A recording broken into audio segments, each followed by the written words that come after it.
डर एक एहसास में आपका स्वागत है। इस चैनल पर आपको सुनने को मिलती हैं डरावनी और सच्ची भूतिया कहानियाँ। अगर आपको ऐसी ही वीडियोस देखना पसंद है तो हमारे इस चैनल को सब्सक्राइब करना ना भूलें। तो अब बढ़ते हैं आज की कहानी की ओर।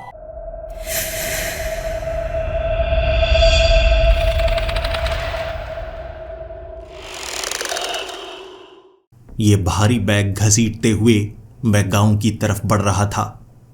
बैग में वजन थोड़ा ज़्यादा था, इसीलिए मुझे ये बैग घसीटने पड़ रहे थे। अब तो बस भी जा चुकी थी और 20 मिनट तक मुझे चलना था। मेरा गांव पहाड़ी इलाके में है और मैं 2 साल बाद वापिस आ रहा था। मुझे लगा था 6 बजे तक बस यहाँ पर पहुँच जाएगी। मैं दिन के वक्त ही गांव में पहुँचूंगा। लेकिन बारिश ज़्यादा होने के कारण बस थोड़ी धीमी चली और यहाँ पहुँचते पहुँचते 8 बज गए। रास्ता पूरी तरह से सुनसान था। मैं जानता हूँ यहाँ पर स्ट्रीट लाइट्स नहीं लगी हैं। घुप अंधेरे में भी मुझे बैग को घसीटते घसीटते गांव तक पहुँचना होगा और 20 मिनट लग जाएंगे। काम मुश्किल है, लेकिन अगर कोई गांव का आदमी मिल जाए मेरी थोड़ी मदद कर देगा। लेकिन देखने में तो नहीं लग रहा कि यहाँ पर हमारे गांव का कोई आदमी है। कोई बात नहीं, मैं बैग को खुद ही घसीट लूँगा। बैग खींच रहा था, आगे बढ़ रहा था। कंधे पर भी 2 बैग टंगे थे। 2 साल पहले मैंने गांव छोड़ा था सेना में भर्ती होने के लिए और मैं भारतीय सेना में भर्ती हो गया। 2 सालों तक अपनों से दूर रहने का थोड़ा दुख तो लगता है, लेकिन जब वापस आने का मौका मिलता है तो बहुत खुशी होती है। 2 महीने की छुट्टी लेकर आया था मैं और सोच रहा था गांव वाले मुझे देखकर खुश बहुत होंगे और मैं गांव में घूमूंगा, अच्छी तरह से हर किसी से मिलूंगा। ये 2 महीने मैं 2 साल की तरह बिताऊंगा। लेकिन इस पूरी तरह से अंधेरे रास्ते पर थोड़ा थोड़ा डर भी लग रहा था। 20 मिनट तक मैं बैग घसीटता रहा और आखिरकार गांव तक पहुंचा। मुझे रास्ते में कोई नहीं मिला और जब मैं गांव तक पहुंचा यहां भी पूरी तरह से सन्नाटा था। कुछ घरों के अंदर लाइट जल रही थी और सबसे पहले मैं आगे वाले उस घर का दरवाज़ा खटखटाकर अपनी चाची को ये बताना चाहता था कि मैं वापिस आ गया हूँ। चाची ने जब दरवाज़ा खोला, मुझे देखकर वो अचंभित थी। उन्होंने आवाज़ लगाना शुरू कर दिया, अरे भोला आया है, भोला। आसपास पड़ोसी भी इकट्ठे हो चुके थे। वहाँ पर तो भीड़ लग गई थी। हर कोई मुझसे गले मिल रहा, मुझसे पूछ रहा और फिर बारी आई मेरे दोस्तों की। रात के 12 बजे तक पेड़ के नीचे बैठे हम बातें किए जा रहे थे। वो मुझसे जानना चाहते थे कि बंदूक कैसे चलाई जाती है, क्या तूने किसी दुश्मन को मारा। मैं उन्हें बता रहा था कि ऐसा मौका नहीं मिला और हम किसी को मारने में यकीन नहीं करते, लेकिन जब ऐसा कुछ हो जाए, जंग लग जाए, तो हमें मजबूरन ये करना पड़ता है। लेकिन अभी तक तो ऐसा कुछ नहीं हुआ। मेरी तो ज़्यादातर ट्रेनिंग होती है। वो सवाल दागे जा रहे थे, मैं सवालों के जवाब दिए जा रहा था। उनसे मिलकर खुशी बहुत हुई थी। लेकिन जब वक्त 1 बजे का हो गया, उसके बाद मैं उनसे पूछने लगा, गांव में क्या चल रहा है, कुछ नई बात सुनने को मिली क्या। मेरे दोस्त मुझे बता रहे थे, यहाँ पर तो बस वही पुरानी बातें, भूतिया कहानियाँ और पीछे वाला वो कच्चा रास्ता, अब भी वहाँ से कोई नहीं गुजरता। मैंने कहा, अरे गांव के लोग अब भी उस अंधविश्वास पर यकीन करते हैं। फिर मेरे दोस्त कहने लगे, यार करना तो पड़ता है। कई लोग वहाँ पर गायब हो जाते हैं जो उस रास्ते से निकलते हैं। तूने बचपन में वो कहानियाँ नहीं सुनी थी? वो दर्शन चाचा जी, वो भी तो गायब हुए थे। और एक और अंकल जो विदेश से आए थे यहाँ घूमने के लिए, वो भी गायब हो गए थे। और कई औरतें भी जो उस तरफ नदी में नहाने के लिए जाया करती थी, वो भी गायब हुई थी। वो रास्ता है ही ऐसा। वहाँ पर तुम्हें पता है ना, वो रहती है जिसका नाम नहीं लिया जाता। मैंने तब उसका नाम लिया अरे वो मारद चुड़ैल। मेरे दोस्त खड़े हो गए और कहने लगे, अबे तू पागल है, रात के 1 बजे का वक्त है, उसका नाम नहीं लेना चाहिए था। चलो चलो सब घर चलो, इससे पहले कि मारद चुड़ैल हम में से किसी को नजर आए और हमारे दिमाग पर हावी हो जाए। एक एक करके मेरे सभी दोस्त मुझसे दूर जा चुके थे। पेड़ के नीचे मैं अकेला ही बैठा था, जिसके बाद मेरी माँ ने आवाज़ लगाई, अरे भोला आजा अंदर, आजा, भूख लगी होगी तुझे, आजा तुझे खाना खिलाती हूँ। कब से मैं आवाज़ लगाए जा रही हूँ, लेकिन दोस्त तेरे छोड़ते ही नहीं। फिर मैंने घर के अंदर आकर माँ को कहा, माँ भूख नहीं है, ऐसा करते हैं सुबह खाते हैं, तुम भी आराम करो। फिर मैं सुबह उठा और गांव में घूमने लगा। मैं अपने और दोस्तों से मिलना चाहता था, आसपास के गांव में जाना चाहता था, और पास में एक और गांव है, वहां घूम कर जाना पड़ता है। वैसे एक छोटा रास्ता भी है जिसे पहाड़ी वाला कच्चा रास्ता कहा जाता है, और वहां से गुजरने की हिम्मत किसी की नहीं होती। सभी वहां सुबह सुबह गुजरते हैं। दोपहर तक को वहां गुजरने से सब डरने लगते हैं, कहीं बादल ना आ जाएं, अंधेरा ना हो जाए। कहते हैं अंधेरे में वहां पर मारद चुड़ैल नजर आती है, और जब मारद चुड़ैल नजर आती है तो वो पीछा करने लगती है, और जब वो पीछा करती है उस इंसान का बचना असंभव हो जाता है। वो ऐसे जाल में फंसाती है कि इंसान समझ नहीं पाता बचने का तरीका क्या है।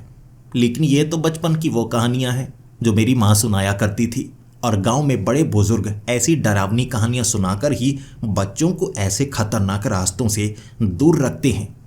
वो कच्चा पहाड़ी रास्ता है, वहां एक तरफ खाई भी है, अगर गलती से पैर फिसला तो नीचे कोई गिर सकता है। भले ही सड़क जरूर चौड़ी है, लेकिन कभी कभी गलती हो सकती है। नीचे तेज बहाव वाली नदी बहती है, पैर फिसला आप नदी में, और नदी बहाकर कहाँ ले जाएगी पता नहीं चलेगा। अब मैं सेना में हूँ, सोच सकता हूँ ऐसे हादसे जब होते हैं लोग उसकी कहानियां बनाने लगते हैं। मैं उसी रास्ते से दूसरे गांव में गया था और फिर दोपहर के वक्त वापस आया। मेरे दोस्तों ने मुझसे सवाल पूछे थे, वहां तुझे कुछ नजर आया? मैंने कहा हाँ, मारद चुड़ैल उड़ती हुई नजर आई। मैंने चमाट लगाई और कहा भाग जा यहां से। सब हंसने लगे थे, लेकिन फिर भी मेरे दोस्त कह रहे, यार तू चुड़ैल कहा करना, उसका नाम क्यों लेता है? मैंने कहा नाम लेने से क्या होगा, अंधविश्वास से दूर होना शुरू हो जाओ, ऐसा कुछ नहीं होता। और मेरे दोस्तों ने कहा जिस पर बीतती है उसे पता लगता है। 4 दिन मैं गांव में रहा था और गांव के तालाब में नहाया करता था। वक्त शाम के 6 बजे का होगा। 6 बजे गांव में शोर मचना शुरू हो गया। मैं नहा रहा था, जल्दी जल्दी मैं उस तालाब से बाहर निकला, कपड़े डाले मैंने और भागा मैं उस तरफ। आखिर लोग शोर क्यों मचा रहे हैं? और उस भीड़ का हिस्सा थी मेरी चाची। मेरी चाची शोर मचा रही थी, मेरा बेटा कहाँ गया? सुबह से घर ही नहीं आया, कोई तो उसे ढूंढो ना। मैंने कहा चाची क्या हुआ, आप इस तरह घबराई हुई क्यों हैं? चाची कहने लगी, देखो मनीष सुबह से गया है, अभी तक वापस आया ही नहीं। उसके सभी दोस्तों से मैंने पूछ लिया, वो भी कह रहे हैं कि हमारे साथ तो है नहीं, सुबह का उसे किसी ने नहीं देखा, और कोई सवाल का जवाब भी नहीं देता कि वो किस तरफ गया है, क्या करने गया है। तू उसके दोस्तों से पूछना, देख अंधेरा होने वाला है और अंधेरे से पहले पहले वो वापस आ जाए। आसपास तुझे पता है ना, पहाड़ी कच्चे रास्ते पर मारद चुड़ैल नजर आती है, और रात के वक्त लोग घरों से बाहर नहीं निकलते। रात का समय भूत प्रेतों का होता है। अगर वो बाहर कहीं भटक गया, ऐसा ना हो उसके साथ कुछ बुरा हो जाए। मैंने कहा चाची डरने की कोई बात नहीं है, मैं मनीष को ढूंढ लूंगा, आप चिंता मत कीजिए। फिर मैं उसके जितने दोस्त थे उनसे बात करने लगा। बाकी हमारे रिश्तेदार, उनसे मैं बात कर रहा था। वो कहाँ कहाँ जाता है, किसके साथ घूमता है, मैं पूछता गया, लेकिन मनीष के बारे में किसी को नहीं पता था। और जब रात के 10 बज गए, चाची रोना शुरू हो गए थे। चाची ने कहा मेरे बेटे के साथ कुछ हो गया। मनीष की उम्र 14 साल थी, यानी कि वो पूरी तरह से जवान नहीं हुआ था, लेकिन अपने दोस्तों के साथ ज़्यादा समय बिताता था, घूमता फिरता रहता था। लेकिन शाम के 5 बजने से पहले पहले वो वापस गांव में आ जाया करता था। पहली बार जिंदगी में ऐसा हुआ है कि रात के वक्त वो घर में नहीं है। अगली सुबह तक गांव वालों ने यह ठान लिया था कि उसे ढूंढा जाना चाहिए, वो पुराने पहाड़ी रास्ते पर भी। मैं वहां खास तौर पर देखना चाहता था। मैंने अच्छे से खंगाला, पहाड़ी कच्चे रास्ते पर भी गया, देखा आसपास के जंगली इलाके में भी हम आवाजें लगाते रहे, लेकिन शाम होने तक मनीष के बारे में कुछ पता नहीं चला और चाची का रो रो कर बहुत बुरा हाल हो चुका था। वापस गांव में आने के बाद मैंने सोचा किसी से तो पूछना होगा, अकेला कहाँ चला गया, दोस्तों को पता तो होगा। मैंने चाची से पूछा, क्या वो कभी अकेले कहीं पर जाता है? चाची ने कहा, कहीं भी नहीं। कई बार फल तोड़ने के लिए जाता है, कई बार शरारतें करता है, लेकिन हमेशा अपने दोस्तों के साथ रहता है। उसे अकेला रहना पसंद नहीं था। फिर मैंने दोस्तों से सख्ती से पूछा। कुछ की उम्र 16 साल थी, कुछ की उम्र 12 साल थी। एक कमरे में बिठाया, दरवाज़ा कर लिया मैंने बंद, हाथ में पकड़ी लाठी और मैं कहने लगा, पता है ना मैं फौजी हूँ, फौजी, और फौज में सिखाया जाता है सज़ा कैसे देनी है। चुपचाप बताना शुरू कर दो। मुझे पता है तुम्हारे कुछ राज होंगे, लेकिन अब किसी की ज़िंदगी और मौत का सवाल है। मुझे सच सच बताना, मनीष कहाँ जाता था, कब जाता था और अब कहाँ है? तुम में से किसी ना किसी को पता होगा। मैं पीटूंगा बहुत। बच्चे थे वो, रोने लगे और सच बोलने लगे। पास में बागान है, वहाँ फल तोड़ने के लिए जाते थे और कभी कभी नहाने के लिए दूसरे गांव चले जाया करते थे। वहाँ कोई जाता नहीं था, लेकिन फिर भी पीछे पहाड़ी के खंडहर में घूम कर आते थे। वो ऊंचाई पर बना हुआ खंडहर है, वहाँ पैर फिसला तो चोट लग सकती है। एक एक करके वो बताते चले गए, लेकिन उनमें से एक लड़का था, जब उसने बात बतानी शुरू की सब उसकी तरफ घूरने लगे और मैं समझ गया वो बताना चाहता है, लेकिन बाकी बताने नहीं देंगे। बाकियों को उस कमरे से मैंने बाहर निकाला, उसके सामने डंडा हाथों के करीब रखा और कहा, बहुत मारूंगा, बहुत मारूंगा। तू सीधे सीधे तो बताने वाला नहीं। ऐसा करता हूँ, पहले मारता हूँ फिर पूछता हूँ। वो रोने लगा और कहने लगा, अंकल मारिए मत, सच बताता हूँ, पूरा सच बताऊंगा। मनीष ना पीछे वाले कच्चे पहाड़ी रास्ते पर जाया करता था और दोपहर के वक्त और शाम के वक्त भी वहाँ जाया करता और वापस आया करता। वहाँ उसने कहा था कि मारद चुड़ैल ऐसे ही नज़र नहीं आती, सबसे पहले कुछ और होता है, फिर मारद चुड़ैल नज़र आती है। मैंने कहा, क्या मतलब? उस लड़के ने कहा, मनीष ने अपनी आंखों से मारद चुड़ैल को देखा था। मनीष बताता है, जब कोई रात के वक्त वहाँ से गुजरता है, उसके साथ कभी कभी कुछ नहीं होता और कभी कभी कोई इंसान गायब हो जाता है। उसने ढूंढ निकाला था कौन गायब होता है। उसने कहा, एक बार जब वो वहाँ पर था, आगे वाले गांव में वो जल्दी पहुँचना चाहता था ताकि दोस्तों से पहले पहले वो वहाँ पहुँचे और वापस आ पाए, तो उस कच्चे पहाड़ी रास्ते से वो गुजरा। बादल घिर आए थे, अंधेरा हो चुका था, वक्त 5 बजे का ही होगा। और उसने बताया था पेड़ों के ऊपर लालटेन टंगी हुई थी, जैसे लालटेन से रास्ता बनाया गया हो। वो साइकिल चलाता गया, आगे जाता गया। उसके बाद उसे वहाँ पर मारद चुड़ैल नजर आई थी। उसने साइकिल घुमाई और वो मारद चुड़ैल पीछे बैठ गई साइकिल के, लेकिन उसने मनीष को कुछ नहीं किया। मनीष ने आकर बताया था कि साइकिल पर वो बैठी रही थी और वो साइकिल चलाता रहा था, उसे कुछ नहीं हुआ था। वापस आने के बाद उसे लगा अब वहाँ वो मारद चुड़ैल की कमज़ोरी जान चुका है, तो उसके पूरे सच का पता लगाया जा सकता है, लेकिन हम में से किसी को उसने नहीं बताया था आखिर वो मारद चुड़ैल से बचा कैसे था। और उसने कहा, एक बार वो लालटेन जिसे नज़र आती हैं उसे उस रास्ते का पता चल जाता है। वो मारद चुड़ैल के पास बार बार जा सकता है और बार बार वापस आ सकता है। ये उसका राज था कि कभी कभी अंधेरे में वो उस रास्ते से दूसरे गांव में पहुंच जाया करता था। उसे कुछ नहीं होता था, बल्कि वो तो कहता था उसने मारद चुड़ैल को देख लिया है। उसके बावजूद मारद चुड़ैल उसे नुकसान नहीं पहुंचाती। और सुबह सुबह उसने हमसे शर्त लगाई थी कि वो एक लालटेन को लेकर आएगा। फिर शाम के वक्त वो आया ही नहीं हमसे मिलने के लिए।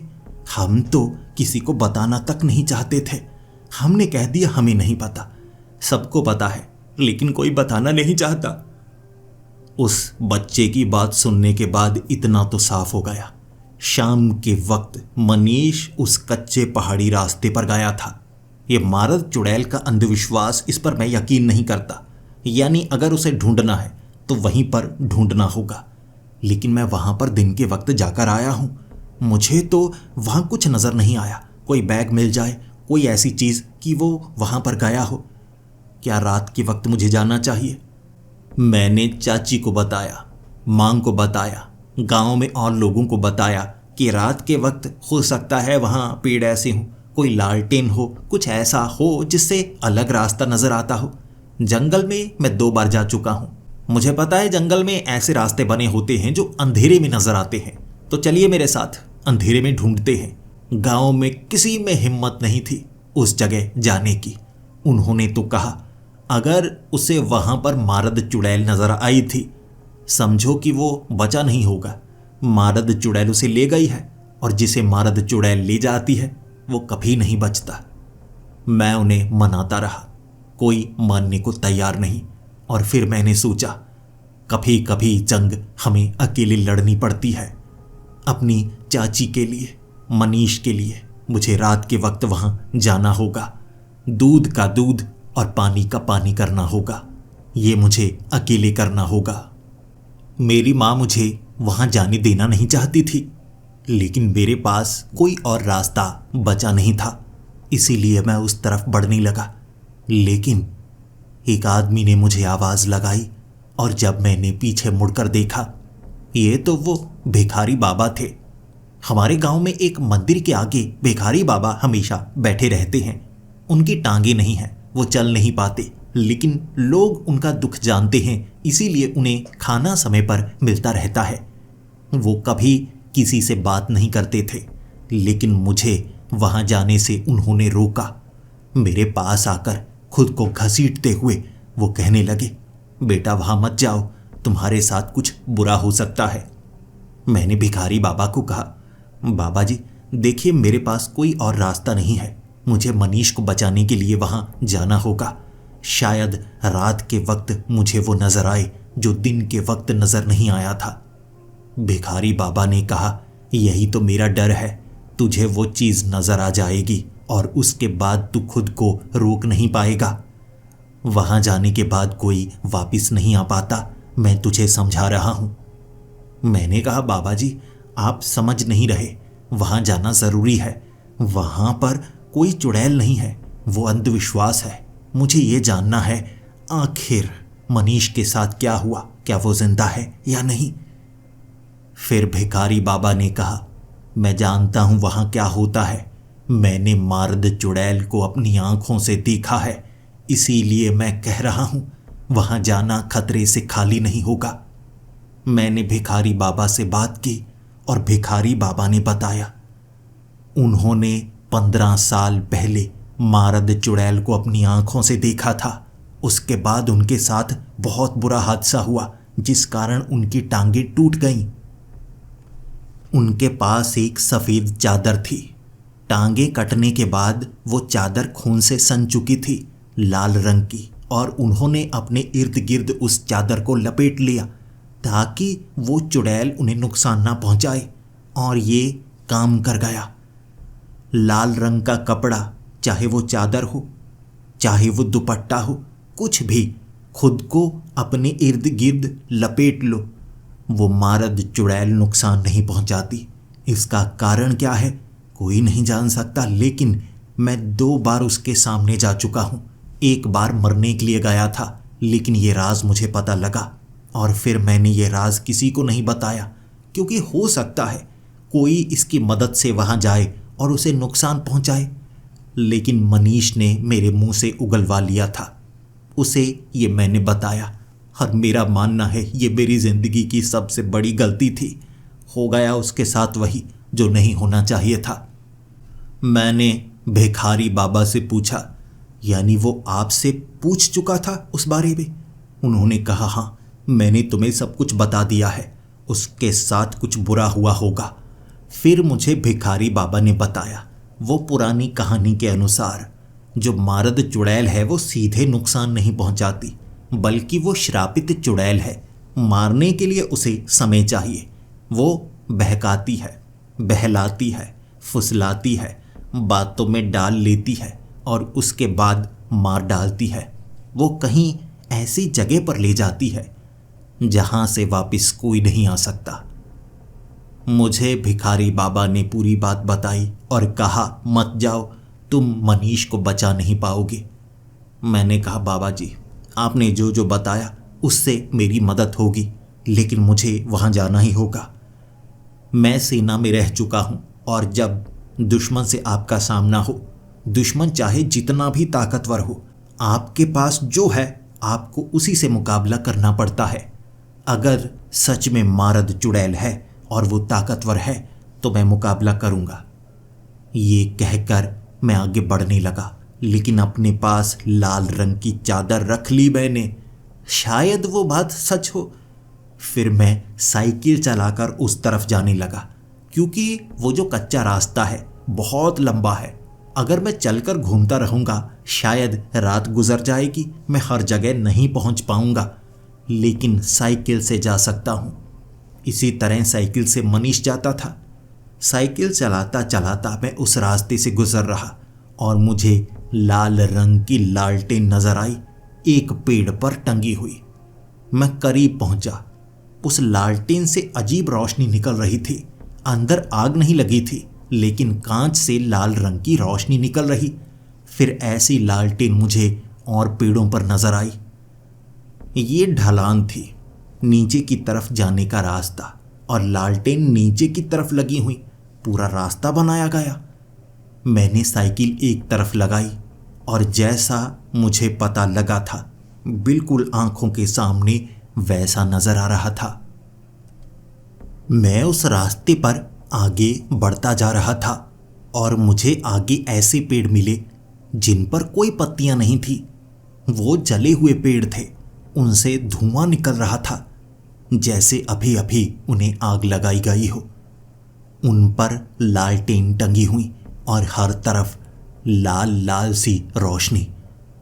फिर आगे से किसी के चलने की आवाज आई। ये चलने की आवाज बड़ी अजीबोगरीब थी। मिट्टी पर कोई पैर रख रहा हो ऐसी आवाज। और मैंने सावधानी बरतते हुए जल्दी से उस लाल रंग की चादर को अपने इर्द गिर्द लपेट लिया और ये चादर के ऊपर छोटा सा छेद था। उस छेद से मैं बाहर देखने लगा और मुझे साफ साफ नजर आई एक औरत। उस औरत की 2 बाजुएं थी, लेकिन कलाइयों से 10-10 हाथ जैसे कोई फूल बना हो, उंगलियां ही उंगलियां, कई सारे अंगूठे। मुंह उसका बहुत लंबा था, जैसे हमारी गोल गोल आंखें होती हैं, उसकी नीचे की तरफ लंबी लंबी आंखें, लंबी नाक और बड़ा मुंह। जबड़ा उसका लटका हुआ था। उसके चलने का तरीका भी अलग था। उसके घुटने नहीं थे, बिल्कुल सपाट सीधी टांगे, जैसे किसी की टांगों पर चोट लगी हो, वो ऐसे चल रही। आगे बड़ी बड़ी उसकी एड़ियां नजर आ रही, क्योंकि उसके पंजे उल्टे थे। 1 मिनट में मेरी आंखों के सामने मेरा बचपन घूमा। बचपन में मैं इस पर यकीन किया करता था, लेकिन जैसे जैसे मैं बड़ा होता गया मुझे लगा बच्चों की डराने वाली कहानियां हैं ये। अब अपनी आंखों से मैं एक चुड़ैल को देख रहा था। वो सूंघ रही थी, इधर उधर सूंघती जा रही। फिर मैं बिना हिले उस लाल चादर के बीच से उसे देख रहा और वो करीब आकर सूंघने लगी चादर के इर्द गिर्द। और फिर वो बोली, इंसान यहां पर इंसान है। तुम भी इस चादर के अंदर छिप नहीं सकते। अगर मैं तुम्हें चोट पहुंचाना चाहती तो पहुंचा सकती थी, लेकिन मैं तुम्हें चोट नहीं पहुंचाऊंगी। तुम बाहर आ सकते हो। मैंने कोई आवाज नहीं की। बताया जाता है वो बातों में डालती है, फंसाती है। फिर उस चुड़ैल ने कहा, मैं तुम्हें देख सकती हूं, तुम छिपे हुए हो। जल्दी से यहां से चले जाओ, इससे पहले कि तुम्हें चोट लगे। पीछे मुड़ जाओ, आगे मत बढ़ो, चले जाओ यहां से। फिर वो वापस चली गई और मैं बहुत ज़्यादा डरा हुआ था। जिंदगी में इससे ज़्यादा कभी नहीं डरा, क्योंकि मैंने कुछ ऐसा देखा था जिस पर मैं यकीन नहीं करता था। और उसने मुझे वापस जाने के लिए कहा। वो मुझे देख सकती थी, वो मुझे सूंघ सकती थी, तो वो मुझे चोट भी तो पहुंचा सकती होगी। शायद भिखारी बाबा से मुझे बात करनी होगी। उनके साथ क्या हुआ था, वो दुर्घटना के बारे में पूरी जानकारी लेनी होगी, तभी तो मैं इसकी कमजोरी जान पाऊंगा। मैं वापिस आया। आधी रात को मैंने भिखारी बाबा को ढूंढा और कहा, मैंने देखा उसे, मारद चुड़ैल को। कितनी भयानक थी। और भिखारी बाबा ने कहा, तुम वापिस आ गए, खुशकिस्मत हो, दोबारा वहां मत जाना। मुझे भिखारी बाबा ने बताया एक समय वो वहां पर गए थे, ये देखने के लिए कि इसमें सच क्या है, लेकिन उनका सामना मारद चुड़ैल से हुआ। लाल रंग की लालटेन नजर आने लगती है, पेड़ों के ऊपर टंगी हुई। ऐसा लगता है जैसे किसी और दुनिया का रास्ता हो। और वहां मारद चुड़ैल, जो बड़ी भयानक है, वो दिखती है। जब भिखारी बाबा को वो मारद चुड़ैल नजर आई, भिखारी बाबा पीछे की तरफ नहीं, आगे की तरफ भागने लगे थे। और उन्होंने कहा, वो नुकसान भी पहुंचाती है और ये भी कहती है, चले जाओ, तुम्हें चोट लगेगी, तुम मर सकते हो। मैंने कहा, भिखारी बाबा, आपको कुछ अजीब नहीं लगता? मैं भी जब लाल चादर में था, उसने कहा चले जाओ, वो मुझे सूंघ सकती थी, उसे पता था कि मैं कहां पर हूं।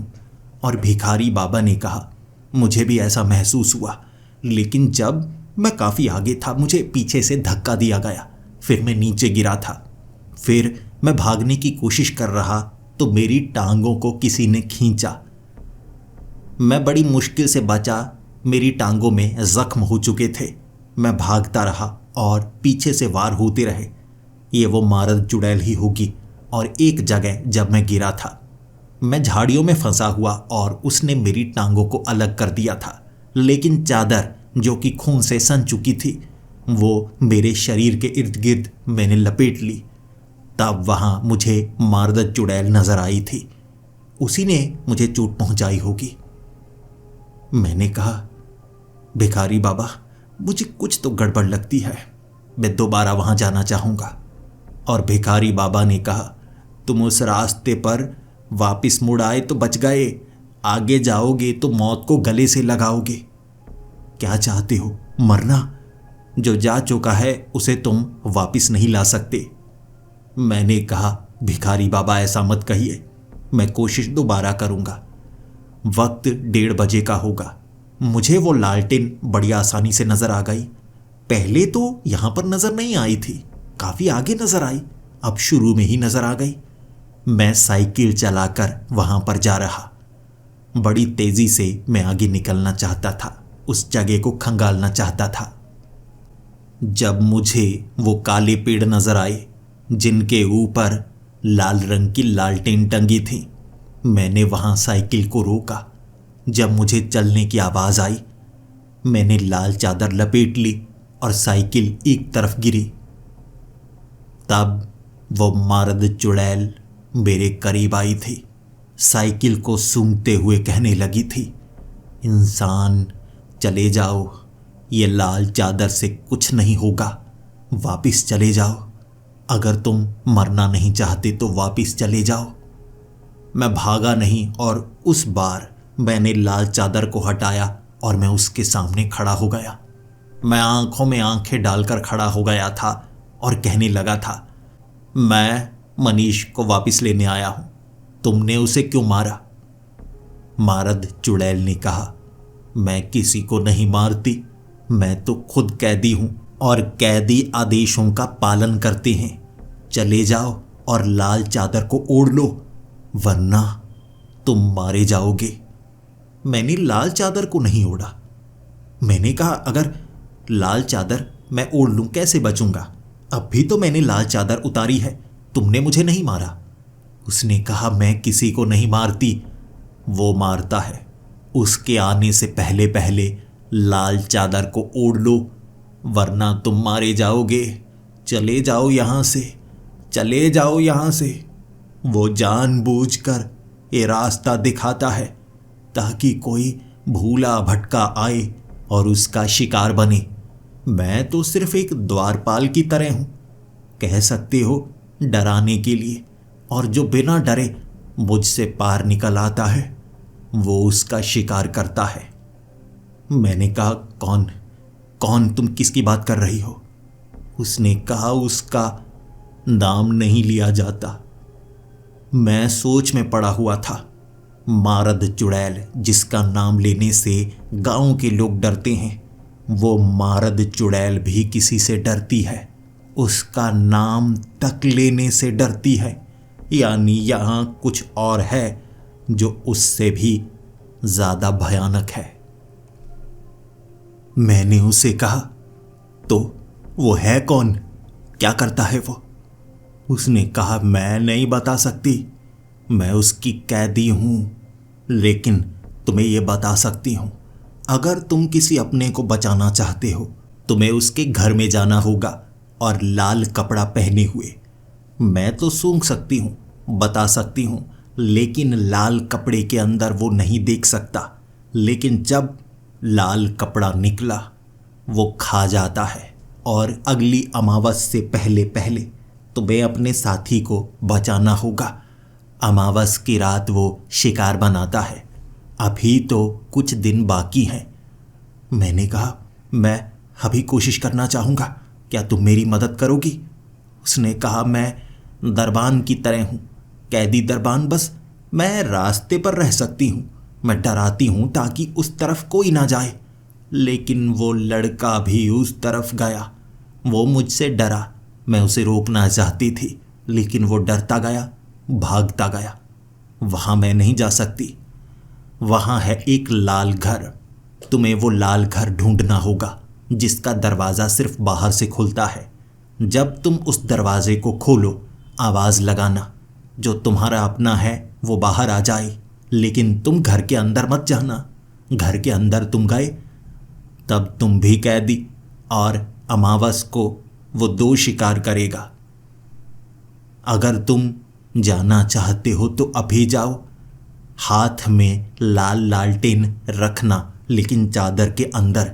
जहां अंधेरा हो लालटेन बाहर निकाल कर रखना और खुद को चादर के अंदर छिपा लेना। लाल रंग वो देख नहीं सकता, उसे बस रोशनी नजर आती है। तभी हर जगह लाल लाल लालटेन लगी है, बाकी अंधेरा। घर भी लाल रंग का है। मैंने साइकिल वहां पर लगाई और मैं आगे चलने लगा। आधा रास्ता तो उसने दिखा दिया, बाकी आधा रास्ता मुझे ढूंढना था। वहां आगे कोई लालटेन नहीं थी, घुप अंधेरा, और ये जंगल का हिस्सा नहीं था। वो लालटेन वाला रास्ता दरवाज़ा है किसी अलग दुनिया में जाने का, जहां वो शैतान कैदी बनाता है। कौन है वो शैतान, क्या करता है, मुझे जानना होगा। मैं लाल चादर को ओढ़े हुए आगे बढ़ रहा था और पैरों के नीचे लालटेन से रोशनी हो रही और मुझे दिख रहा मैं कैसी जगह पर हूँ, लेकिन आगे ज़्यादा कुछ देख नहीं पा रहा। बार बार लालटेन को आगे रखता और चादर हटाकर 2 कदम पीछे आ जाता। फिर मुझे आगे नजर आता किस तरफ पेड़ है, कहाँ रास्ता है। ऐसे मैं एक ऐसी जगह पर पहुंच चुका था। देखने में लग रहा जैसे ये तालाब का पानी हो। दलदल दिख रही थी, लेकिन दलदल का पानी उबल रहा। वो पानी गर्म नहीं था, एसिड की तरह था, एसिड की तरह। पत्थर भी घुल रहे थे और मुझे दूर एक घर नजर आया। अब इसके ऊपर पत्थर का एक पुल था। उस पुल को पार करके मैं दूसरी तरफ उस घर तक पहुंच सकता था, लेकिन मुझे लगा था रास्ते में मुझे वो शैतान कम से कम एक बार देखने को तो मिलेगा, लेकिन वो मुझे मिला ही नहीं। तो मुझे लगा काम थोड़ा आसान है, तो चुपचाप मैं वहां जाता हूं। हो सकता है वो घर के अंदर हो। मुझे दरवाज़ा खोलना है और खुला ही रखना है, और मैं मनीष को चादर में लपेट लूँगा। ऐसे मैं उसे वापस ले आऊँगा। जब मैंने उस पुल के ऊपर पैर रखा था, वो पूरी तरह से पत्थर का पुल नहीं था। जैसे उस पत्थर के ऊपर थोड़ा थोड़ा खून लगा हो, चिपचिपा सा खून, और मांस का टुकड़ा लग रहा था जो पत्थर के ऊपर चढ़ा हुआ हो, लेकिन पारदर्शी। हिल रहा था वो पुल। मैंने बड़ी मुश्किल से उस पुल को पार किया और फिर मैं उस घर तक पहुंचा। जब मैं उस घर तक पहुंचा, खोला मैंने दरवाज़ा।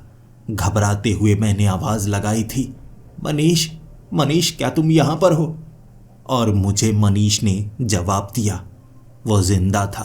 हाँ हाँ, मैं यहाँ हूँ, लेकिन उसकी आवाज़ दबी दबी सी थी। मैंने कहा, बाहर आ जाओ, मैं दरवाज़ा खोले हुए हूँ। उसने कहा, मैं हिल नहीं सकता, मैं हिल नहीं सकता।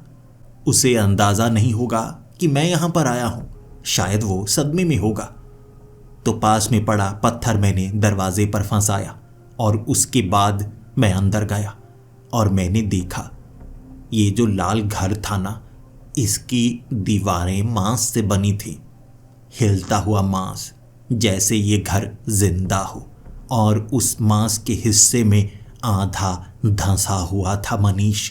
बाजू सर टांगे बाहर थीं, धड़ उसके अंदर, और वो आधा बेहोश ही था, जैसे बस जिंदा रखा गया हो। मैंने कहा, मनीष, क्या हुआ तुम्हारे साथ? मनीष, होश में आओ मनीष। लेकिन वो होश में नहीं आ रहा था। उसके बाद मैंने चाकू से उस मांस को फाड़ा, उसे उसके अंदर से बाहर निकाला। फिर बड़ी मुश्किल से उसे थोड़ा थोड़ा होश आ रहा, और मुझे देखकर वो कहने लगा, भैया, भैया, आप मुझे बचाने के लिए आए हैं। मैंने कहा, हाँ मनीष, चलो मेरे साथ, दरवाज़ा खुला है, दरवाज़ा खुला है, चलो बाहर। तब मनीष कहने लगा, दरवाज़ा आप यहीं पर है, हम यहाँ से बाहर नहीं निकल सकते। भैया, हम यहाँ से बाहर नहीं निकल सकते, आप यहाँ क्यों आए?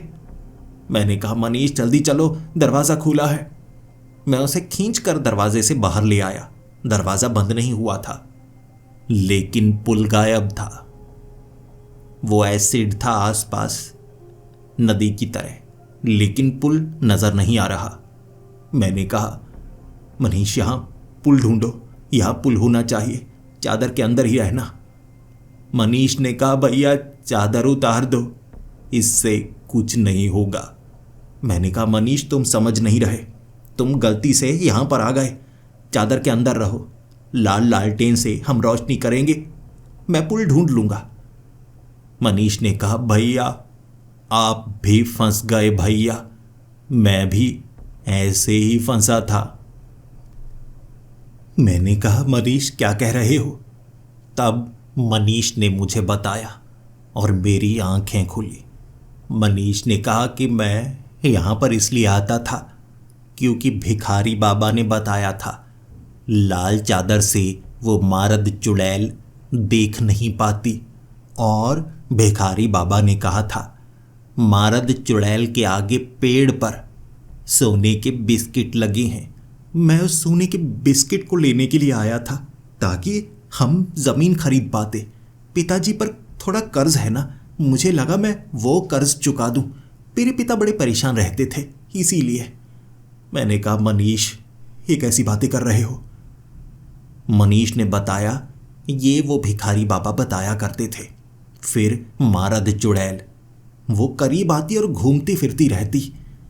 मुझे लगा वो देख नहीं पाती। मुझे वो बिस्किट ढूंढना होगा। जब मैं यहाँ तक पहुँचा था, तब मैंने उस मारद चुड़ैल को कहते हुए सुना था, मेरे घर के अंदर से सोना मत लेकर जाना, मेरे घर के अंदर से सोना मत लेकर जाना। मुझे लगा घर में सोना है, और पुल को पार करने के बाद घर के अंदर आने के बाद आप वापस नहीं जा सकते। भैया ये घर नहीं है, ये उसका पेट है। हम उसके पेट में हैं। ये जगह वो हमें पचाएगी। धीरे धीरे सब कुछ अलग लगता है। ऐसा लगता है जैसे नशा सा चढ़ने लगता है। फिर आप कहाँ चले जाते हैं पता नहीं चलता। भैया भैया बचा लीजिए भैया, वो हमें जिंदा पचा डालेगी। वहां मैं बैठ गया, देखने लगा। मैंने लाल चादर को उतार दिया था, लालटेन को रख दिया था। वहां कोई शैतान नहीं था। और तब मेरा दिमाग घूमा। मुझे वो पुरानी बात याद आई। कहते थे कि मारद चुड़ैल जो होती है उसके दांत लाल रंग के होते हैं, चमकदार लालटेन की तरह। और जो उसकी ज़बान होती है बिल्कुल इंसानी शरीर जैसी, वो उसे थोड़ा बदल भी सकती है। और उसका जो पेट होता है उसमें आपको ऊपर तारे नज़र आते हैं, लेकिन नीचे ऐसी जगह जहां उसका घर बना होता है पेट में। ऐसा बताया जाता था बच्चों को डराने के लिए। अब मैं समझ पाया, जिस रास्ते से मैं नीचे की तरफ उतरा वो लालटेन पेड़ों पर नहीं टंगी थी, वो उसके दांत थे। मैं उस दांतों के जरिए उसकी ज़बान से बात करके उसके पेट में आया हूँ। ये उसका पेट है, वो हमें जिंदा पचा लेगी। वो एसिड की नदी इर्द गिर्द थी। मैं देख रहा मनीष की तरफ। मनीष, तुमने कोशिश नहीं की? और मनीष ने कहा, मैंने कोशिश तो की थी, लेकिन पता नहीं आपके दिमाग पर वो हावी होने लगती है। और फिर हंसने की आवाज़ें मुझे सुनाई देना शुरू हो गई थी। बड़ी बड़ी आंखें नज़र आ रही थी मुझे आसमान में। ऐसा लगा हम खुले में नहीं हैं, हम कहीं पर कैदी हैं। वो हंस रही थी। मारद चुड़ैल की हंसी गूंज रही थी। और मैंने मनीष को कहा, हमें यह नदी को पार तो करना होगा। आगे की तरफ वो लालटेन है, वो उसके दांत हैं, हमें उसके मुंह से बाहर निकलना होगा। मनीष ने कहा, लेकिन ऐसा हम करेंगे कैसे? पुल मौजूद नहीं है। ये पुल उसकी अतड़ियाँ थी, उसकी अतड़ियों के जरिए ही हम उसके मुंह तक पहुंच सकते थे, लेकिन पुल तो नजर ही नहीं आता। यही सवाल मेरे मन में उठ रहा था, इस जगह से कैसे निकले? फिर मैंने कहा, वो घर, क्या तुम उस घर के अंदर रहे हो? क्या तुमने खंगाला? और मनीष ने कहा, मैंने ढूंढने की कोशिश तो की थी, लेकिन कोई काम की चीज नहीं है उस घर में। खून के धब्बे, दीवारें, दीवारों पर बने निशान, बस ये सब है। मैंने कहा, मनीष चलो, हमें ढूंढना होगा। मनीष के साथ मैं उस घर के अंदर आया। दीवारें मांस से बनी थी, क्योंकि ये उसके पेट का खास हिस्सा है। अब यहां से बाहर निकलने का कोई तो और रास्ता होगा, कोई सुरंग होगी कहीं और से। आखिर उसके पेट से कहां से बाहर निकला जा सकता है? मैं ढूंढने लगा। कई पत्थर मिले, दीवारों में लाशें मिली, पूरी तरह से सड़े हुए शरीर। कई शरीर थे। वो घर बहुत ज्यादा बड़ा था, उसने कई लोगों को जिंदा पचाया था। तब कुछ समझ में नहीं आ रहा। मनीष ने कहा, भैया दिमाग घूम रहा है, भैया डर लग रहा है। मैंने मनीष को कहा, रुको, मुझे कुछ सोचने दो।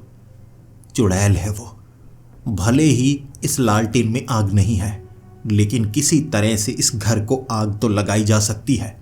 हम इस घर को आग लगाएंगे, देखते हैं क्या होता है। मैंने लालटेन को जोर से मारा।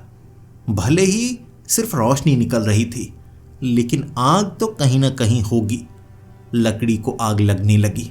वो मांस का टुकड़ा जो घर से जुड़ा था जलने लगा। घर तेजी से हिलने लगा और मुझे बाहर से उस चुड़ैल की चीखें सुनाई दे रही थीं।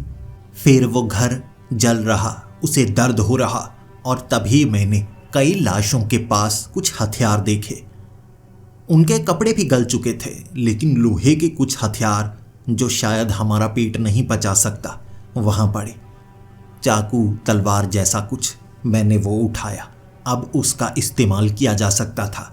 मैंने उससे दीवारों को काटना शुरू कर दिया और वो चुड़ैल चीखती चीखती यहाँ तक आई। दरवाज़ा खोलकर वो सामने खड़ी हो गई थी। उसका मुंह इतना लंबा था कि उसकी ठुड्डी ज़मीन को छू रही थी। बड़ा भयानक चेहरा। चीखते चीखते वो कह रही, अब मैं जिंदा नहीं छोड़ूंगी तुम्हें बचाऊंगी नहीं, तुम्हें मार डालूंगी। वो हमसे लड़ना चाहती थी, लेकिन मेरे हाथ में तलवार। मैंने उस तलवार का वार उस पर किया। उसका गुस्सा उसके लिए नुकसानदायक था। वो अपने ही पेट में अपनी ज़बान को ले आई थी। ये उसकी ज़बान थी और मैंने उसे काट डाला। मैंने उसकी गर्दन को धड़ से अलग कर दिया। वो तड़प रही और मनीष ने भी मेरा साथ दिया। हमने उसे ज़ोर ज़ोर से काटा। उसका शरीर पत्थर के समान था। वो एसिड, वो नदी, उसे हम तैरकर पार नहीं कर सकते थे क्योंकि एसिड से शरीर जल जाता। लेकिन ये चुड़ैल थी, यानी उसकी ज़बान। मारद चुड़ैल के शरीर को हमने वहाँ पर फेंका, उस नदी के ऊपर फंसाया और पुल की तरह तैयार हो गया एक रास्ता, जिसे पार करने के बाद मैं और मनीष वहाँ से निकल आए थे और उसका शरीर उसके एसिड से जलने लगा।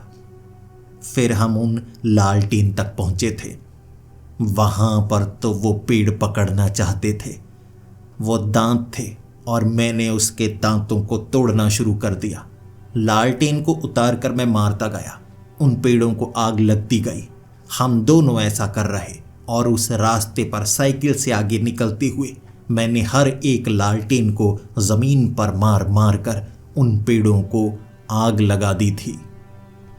थोड़ा थोड़ा शरीर झुलसने लगा था। थोड़ा शरीर पर निशान भी बना, लेकिन आखिरकार हम उसके मुंह से निकल आए थे, बहुत ज़्यादा थके हुए। फिर उसके मुंह से बाहर निकलने के बाद पीछे वो जंगल का हिस्सा ज़मीन में समाता हुआ नज़र आ रहा, जैसे एक शराब का अंत हो रहा हो, और आसमान में तारे नज़र आने लगे। सब कुछ ठीक दिखने लगा था। मैंने मनीष को गले से लगाया। हम दोनों की चमड़ी थोड़ी थोड़ी जलने लगी थी। मैंने मनीष को कहा, मैंने तुम्हें बचा लिया मनीष, हम दोनों बच गए। उसने मुझे गले से लगाया और वो खुश था, लेकिन हम इतने थके थे और शरीर भी थोड़ा थोड़ा जल गया था आग के कारण। हमें वहाँ आराम करना था, लेकिन यह श्राप का अंत हो चुका था। मारद चुड़ैल का भी अंत हो चुका था। हम वहाँ पर लेट गए। पूरी तरह से सन्नाटा था उस जंगल में। जब तूफान आता है तब तबाही होती है, लेकिन जब तूफान चला जाता है सन्नाटा रह जाता है। ये वो सन्नाटा था। मैं उस सन्नाटे में लेटा हुआ आसमान की तरफ देखता हुआ मनीष को कह रहा था, हम जीत गए। उस मारद चुड़ैल का अंत हुआ और उसका अंत उसी के पेट से होता। वो उसकी ज़बान थी। मारद चुड़ैल को नुकसान तो पहुंचता, वो अपने ही पेट में पचती। ऐसे ही उसका अंत था। फिर मुझे बताया मनीष ने कि वो भिखारी बाबा तो बाहर होंगे, क्या वो इसका हिस्सा थे? मैंने कहा नहीं, इसे डिकॉय कहा जाता है। हमें सेना में सिखाया जाता है कि दुश्मन का ध्यान डिकॉय से किसी और तरफ किया जाए। उसे लगेगा कि वो खतरनाक चीज़ है और पीछे से वार कोई और करता है। जब हम गांव में पहुंचेंगे सबसे पहले खबर भिखारी बाबा की ही लेंगे।